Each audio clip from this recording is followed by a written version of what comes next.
Selamat datang di malam yang penuh teka-teki, di mana cahaya redup tak mampu menyingkap semua rahasia, dan bayangan menyimpan kisah yang belum terungkap. Malam ini, kita akan menyusuri lorong waktu, membuka tabir sebuah kisah misteri yang hingga kini masih membekas dalam ingatan mereka yang pernah menyaksikannya. Apakah ini hanya sekedar kebetulan, atau ada sesuatu yang lebih dalam yang tak bisa dijelaskan oleh logika semata? Bersiaplah, karena cerita malam ini akan menguji rasa penasaran dan mungkin membuat bulu kuduk Anda merinding.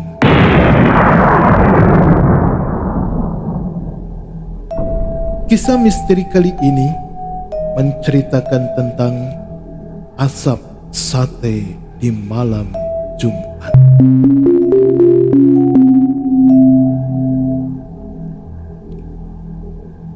Di sebuah desa kecil yang dikelilingi hutan lebat, tinggal seorang tukang sate bernama Pak Dharma.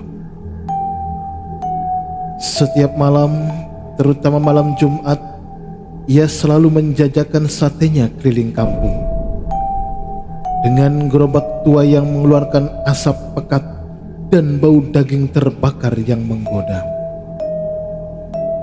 Namun, ada satu kebiasaan aneh. Pak Dharma hanya berjualan hingga pukul 10 malam. Lalu ia akan buru-buru pulang dan mengunci pintu rumah rapat-rapat. Suatu malam Jumat, seorang pemuda bernama Rudi yang baru saja pulang merantau memutuskan untuk membeli sate Pak Dharma. Tapi malam itu aneh. Pak Dharma tak tampak di rute biasanya. Rudi penasaran, mengikuti jejak asap dari gerobak Pak Dharma ke arah hutan. Di tengah gelap dan sunyi, ia melihat gerobak itu terparkir di dekat pohon beringin tua. Rudi mengintip dari balik semak.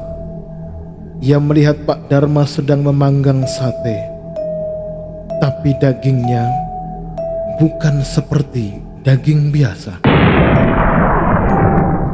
Dan juga di sekelilingnya tampak sosok-sosok bayangan berwujud manusia, namun bermata merah menyala, menatap lapar ke arah sate yang dipanggang.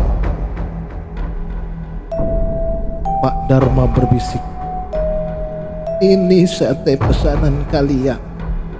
Jangan ganggu kampungku ya." Sosok-sosok itu mengerang puas mengambil sate, lalu menghilang satu persatu kegelapan hutan. Rudi yang ketakutan tersandung ranting.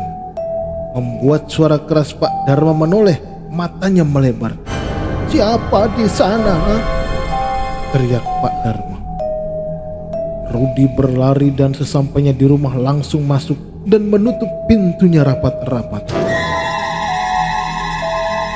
Sejak malam itu, sering mendengar bisikan saat tidur.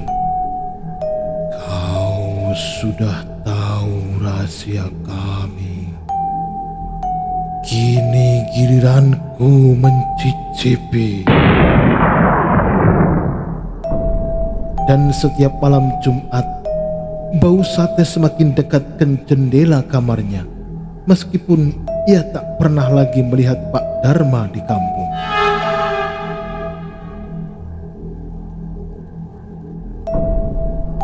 Desa itu masih berdiri, dan bau sate kini lebih sering tercium, meski tidak ada lagi yang melihat siapa yang menjualnya.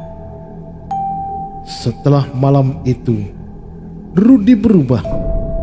Ia menjadi pendiam, matanya selalu waspada, dan tubuhnya semakin kurus seakan dililit rasa takut yang tak terlihat.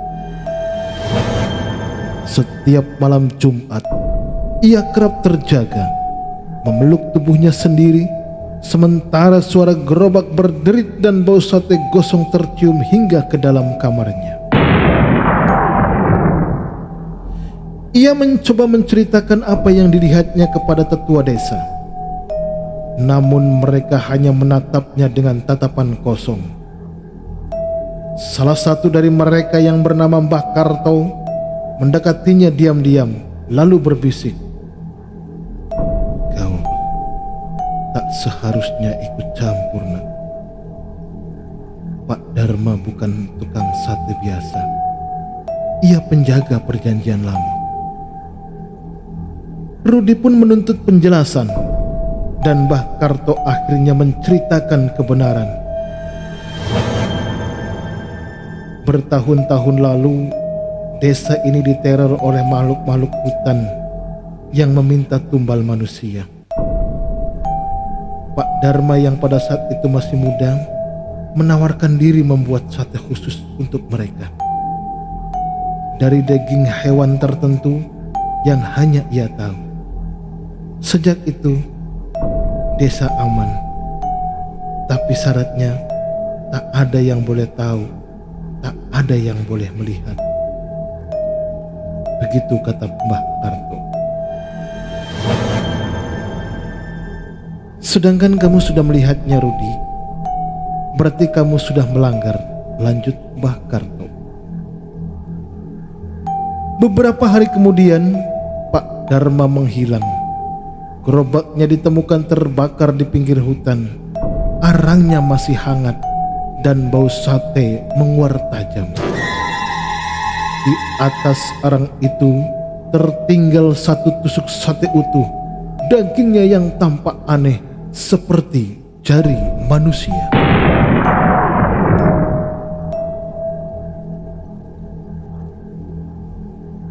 Dan malam Jumat selanjutnya terdengar suara gerobak berderit lagi.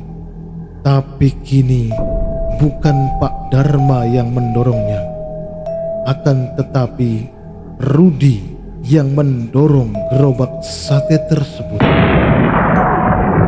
Dengan mata kosong dan senyum tipis, ia memanggil, "Sate, sate, sate malam.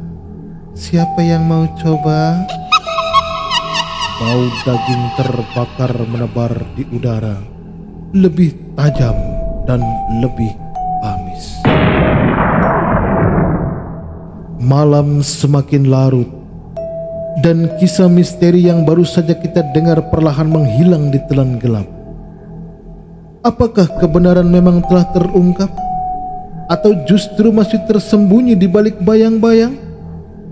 Satu hal yang pasti, misteri selalu punya cara untuk kembali menghantui.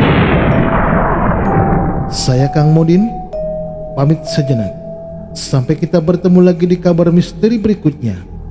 Dan ingat, jangan terlalu percaya pada apa yang tampak di permukaan, karena kegelapan selalu menyimpan rahasia.